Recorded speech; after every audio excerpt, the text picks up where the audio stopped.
తాగకుండా వచ్చిండు. తాగితే వెళ్ళకూడదుమో ఏమో, తాగకుండా వచ్చిండు. వచ్చే వరకు సరేలే అమ్మ మరి మారుతాడో ఏమో, వచ్చిండు కదా మళ్ళీ ఎలగొడతా అంటే వస్తుండు, ఏమనొద్దులే అని ఇక సరే అని ఎలగొట్టకుండా ఉంచినాం. ఉంచితే అట్నే 20 రోజులు నెల రోజులు ఇన్నే ఉన్నాడు. ఇక నా కొడుకు ఏముంది బక్కగాయ కదా అక్కడిక్కడ తిరిగి ఇక తాగిట్లా బక్కగాయ వరకు నా కొడుకు చేపలు తెచ్చిండు, చికెన్ తెచ్చిండు, మటన్ తెచ్చిండు, అన్ని తెచ్చిండు. ఎన్ని తునకలు పెట్టి నా బిడ్డ ఒంటరిగా కూర్చోబెట్టి బాగా అయిందా బాగుపడాలని ఇంత పెట్టింది. పెడితే ఇక మంచిగానే వడ్డుగా మళ్ళీ ఎప్పటికైనా అయ్యింది. అయ్యే వరకు సరేలే మళ్ళీ ఒక తీరుగా అయ్యిండు కదా మారుతాడో ఏమో అని అనుకుంటే ఇక సరే మనం ఇక్కడ ఉండొద్దు అక్కడికే పోవాలి, అక్క నాకు ఏదైనా జాబ్ చూడక్క, అక్క నాకు ఏదైనా జాబ్ చూడక్క, నా రెండో బిడ్డ ఆడ ఉంటుంది సిరపెట్ల నీమా అంటే కాలేజీలో చూసింది. చూసి ఏం కాలేజ్ అమ్మది సిటీ టాలెంట్లో చూసింది. ఒక 2 నెలలే నా బిడ్డ బడికి పోయి నేను ఇతలో కష్టం చేస్తా, ఇంట్లోకి తీస్తా, 70-80 వేలు అప్పు ఉంది. అప్పు ఉంటే అప్పు తీరుతా, నేను నెలకు 5 వేలు అండ్లేస్తా వచ్చిన జీతం, మరి నువ్వు ఇల్లు కిరాయి కట్టు, ఇంట్లోకి వెళ్ళది అంటే సరే అన్నాడట. ఒక్క పైసా కూడా తేలేదట ఇంటికి, ఒక్క పైసా తీయకుండా నా బిడ్డనే పీడిస్తూ ఏం తీయకుండా ఇంట్లోకి ఏం లేదమ్మా బియ్యం లేవన్నా నేనన్నా తీసుకపోయి ఏదన్నా తిప్పల పడి ఏది చెప్పలే బిడ్డ, ఎన్నన్నా చెప్పలే, ఎన్ని చేసినా చెప్పలే. నా బిడ్డని ఎన్ని తీర్ల కష్టపెట్టిండో, ఏం చేసిండో నా పిల్లలకి అసంటి పనులు కూడా తెలియదు. ఏం తప్పు చేయమన్నాడో నా బిడ్డని ఏమన్నాడో అర్థం కాదు, ఎవరికి చెప్పుకోలేదు నా బిడ్డ. అట్లనే ఉన్నది. అమ్మ ఎప్పుడు వస్తావంటే అమ్మ రాగి పండుగకి వస్తానే, జెండా వందనం అయిపోగానే రాగి పండుగకి వస్తామ్మా 2 రోజులు ఉండొస్తానే అన్నది. అంటే సరేలే అమ్మ ఇక రాగి పండుగకి వస్తుంది కదా అని నేను అనుకున్నా. ఇలా సాయంత్రం కూడా ఫోన్ చేసిన, అమ్మ ఏం బాగున్నారా, ఏం చేస్తారంటే మంచిగానే ఉన్నావు అమ్మ అన్నది. ఏదన్నా చెప్పలే, ఆడు ఎన్ని అన్నాడో ఏం చెప్పలే నాకు, బాగానే ఉన్నావు అమ్మ అన్నాడు. తాగినారా అంటే తాగిండమ్మా, నా ఇంత తాగిండు అన్నది. వద్దు బిడ్డ, చిన్నగా ఎటనైనా మరిపించుకో బిడ్డ, తాగితే బాగుండదు బిడ్డ, పిల్లలు ఇక అయ్యాల నైటే నేను ఫోన్ చేసిన నైటే మరి ఏం చేసిండో సార్ ఆడు ఎక్కడ చేసిండో దాన్ని చంపి తాడు చిన్నపిల్లగాడు ఉండంగానే తాడు ఇట్లా చుట్టి ఇట్లా బిగదీసి ఆ బట్టలు అన్నీ తీసేసిండట. బట్టలు కూడా పసిబిల్ల ఎట్లా ఉందో ఆ ప్రకారంగా ఉందట నా బిడ్డ మంచంలో.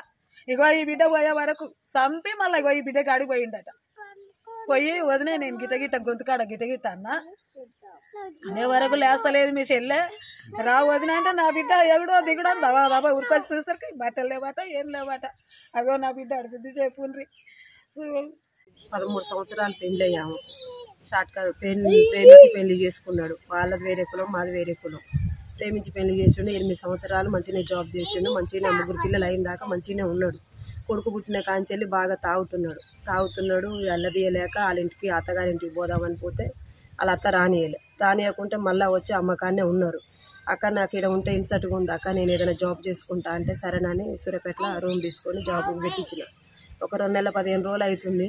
వాడు అసలు అయినా కానీ మారట్లేడు, తాగుతూనే ఉన్నాడు కంటిన్యూగా. ఇంటికి రాయలేదంటే కూడా 2000 ఇచ్చిన తెల్లారే నైట్ ఫోన్ మాట్లాడింది కథం.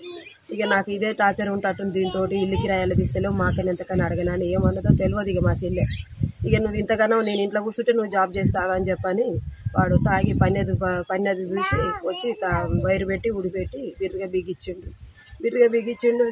చిన్నోడుండి వద్దు వద్దని కొడుకు కొట్టినా కానీ వినకుండా అట్లనే ఇచ్చువా అంటుంటే అమ్మో ఇది ఎట్లా చేస్తుందని చెప్పేసి గుండె మీద అడుగు పెట్టి తొక్కిండట. కథ ఊపిరిపోయింది. కళ్ళు ఇట్లా తెరిచి చూస్తుంది. నా కాడికి వచ్చిండు. పొద్దున 8 నా కాడికి వచ్చిండు. వదిన నా కోపం మీద గిట్ల కుతికే పిసికిన, ఏమైందో తెలియదు, కళ్ళు తిరిగి అడ్డం పడ్డది, రా వదిన అన్నాడు.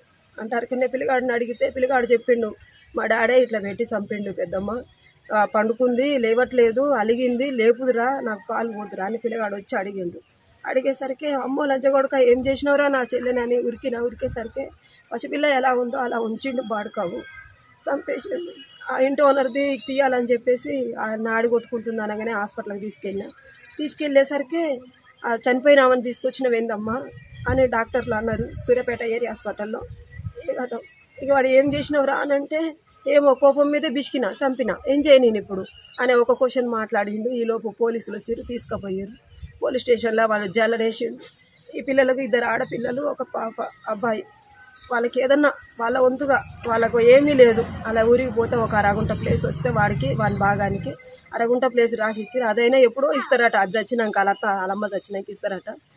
2 అమ్మాయిలు, 1 అబ్బాయి. ఏదన్నా ఆర్థిక సాయం మీ వంతుగా మీరు ఏదన్నా సాయం చేయండి. మా అమ్మ నాయన కూడా కళ్ళ పడతలేవు. మా తమ్ముడు ఒక్కడు పెళ్లి కాలేదు. మేము 4 అక్క చెల్లెలు. మా చెల్లె చిన్నది. దానికి 3 పిల్లలు. ఏదన్నా ఆర్థిక సాయం మీ వంతుగా ఏదన్నా చేయండి. భూమి లేదు, వాళ్ళకు కనీసం తినడానికి బియ్యం లేవు, కట్టుకోవటానికి బట్టలు లేవు.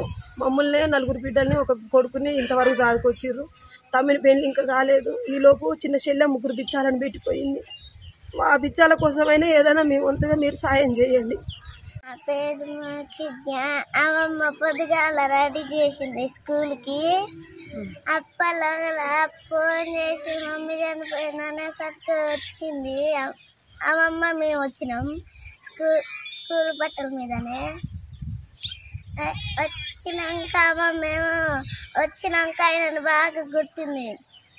ఇక మమ్మీని పోయి చూసేసరికి అందరు ఏడిసిట్టు పట్టుకుని మరే ఎప్పుడు చంపిందో తెలియదు. రాత్రి వైర్తోనంటే వైర్తో ఇట్ట చుట్టేసిందంట మైరకి. అప్పుడు మేము ఏనే ఉన్నాం, మా తమ్ముడు ఒక్కడే ఉన్నారు. మా మమ్మీ స్కూల్కి 2 రోజులు జాయిన్ అయింది.